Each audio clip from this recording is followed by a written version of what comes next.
सभी साथियों को नमो बुद्धाय, जय भीम। आज हम आपको औरैया स्टार चैनल के माध्यम से सम्यक प्रकाशन से निकली पुस्तक मृत्युभोज क्यों, जिनके लेखक रणजीत दास कबीरपंथी साधु अपनी पुस्तक में बताते हुए कहते हैं कि मृत्युभोज क्यों और इसका प्रचलन कैसे हुआ। आइए हम आपको मृत्युभोज के बारे में बताते हैं। रणजीत कबीरपंथी साधु जी कहते हैं मृत्युभोज क्या है। आइए हम जानते हैं कि मृत्युभोज क्या है। किसी प्रियजन की मृत्यु के कुछ दिनों बाद उसके परिवार वाले समाज के लोगों को आमंत्रित कर जो भोज देते हैं उसे ही मृत्युभोज कहा जाता है। मृत्युभोज मृतक के पुत्रों को आयोजित करना पड़ता है। पुत्रादि न हो तो जो भी मृतक की संपत्ति का उत्तराधिकारी बनता है उसे करना पड़ता है।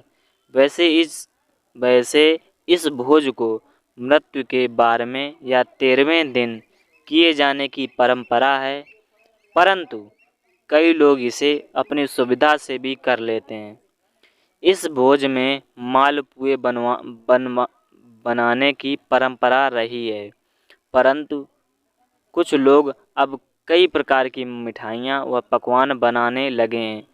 जो लोग आर्थिक रूप से कमज़ोर हैं वे पूड़ियाँ और सब्जियाँ बनवाकर काम चला लेते हैं। आइए हम जानते हैं कि मृत्युभोज का प्रचलन कैसे हुआ। मृत्युभोज का प्रचलन कब और कैसे हुआ, इस बात का ठीक से कोई प्रमाण नहीं मिलता है, परंतु प्रत्येक जाति समाज में यह प्रथा किसी न किसी रूप में बहुत तेजी से चली आ रही है।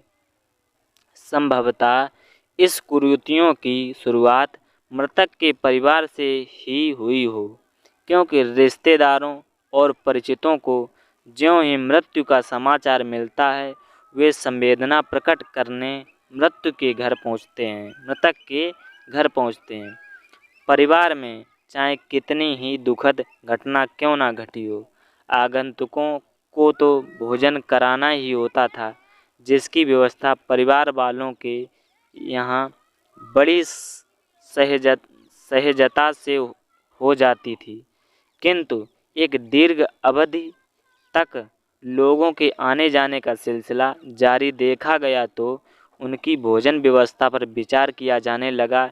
इसके लिए यह सोचा गया कि जब भी परिवार में किसी की मृत्यु हो तो इसकी सूचना समस्त रिश्तेदारों और परिचितों को एक साथ कर दी जाए, ताकि रोज़ रोज़ भोजन व्यवस्था के लिए परेशान ना होना पड़े।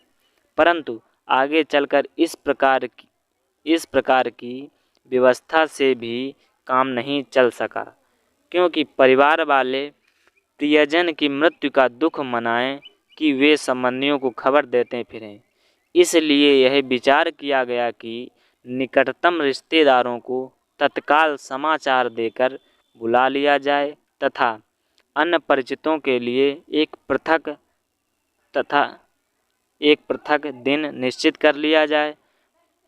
बहुत सोच विचार के बाद 12वां एवं 13वां दिन निश्चित कर दिया गया, क्योंकि इतने दिनों में सबको खबर की जा सकती थी।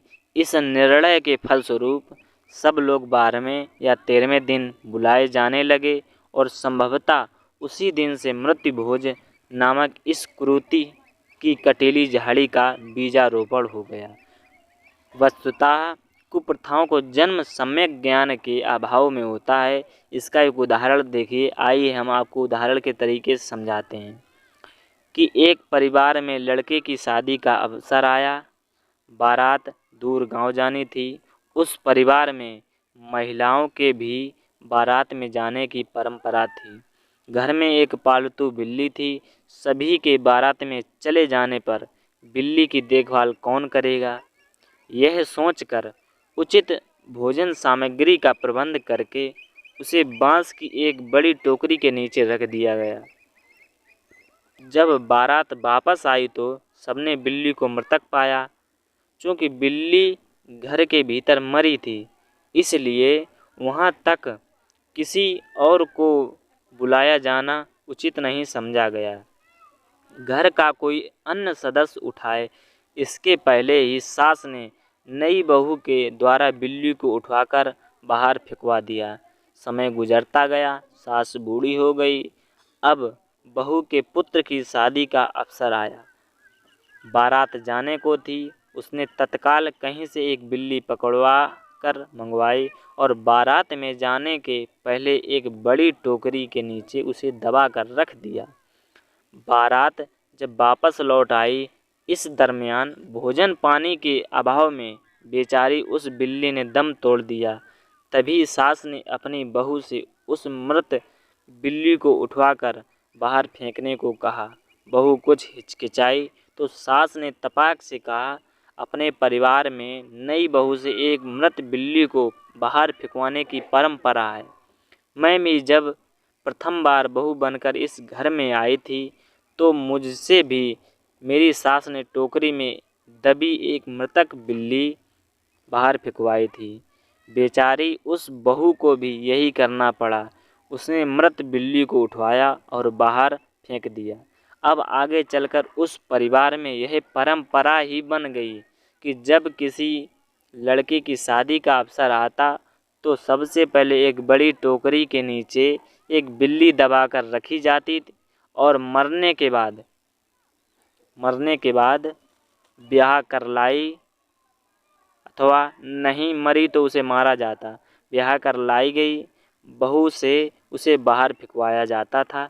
कहने की आवश्यकता नहीं है कि आज समाज रूपी सास युवा पीढ़ी की नई बहू से मृत्यु भोज की इस मृत बिल्ली की जबरन उठवा रही है। जय भीम, नमो बुद्धाय। आगे और सुनते रहिए और हमारे चैनल से जुड़े रहिए। नमो बुद्धाय, जय भीम। ये भाग 1 है और हम आपको और आगे वीडियो इसी किताब से जो लिया है वो हम आपको देते रहेंगे। हमारे चैनल के साथ जुड़े रहिए। हमारे चैनल को सब्सक्राइब कीजिए, शेयर कीजिए और वीडियो को लाइक कीजिए अगर अच्छी लगे तो। नमो बुद्धाय, जय भीम।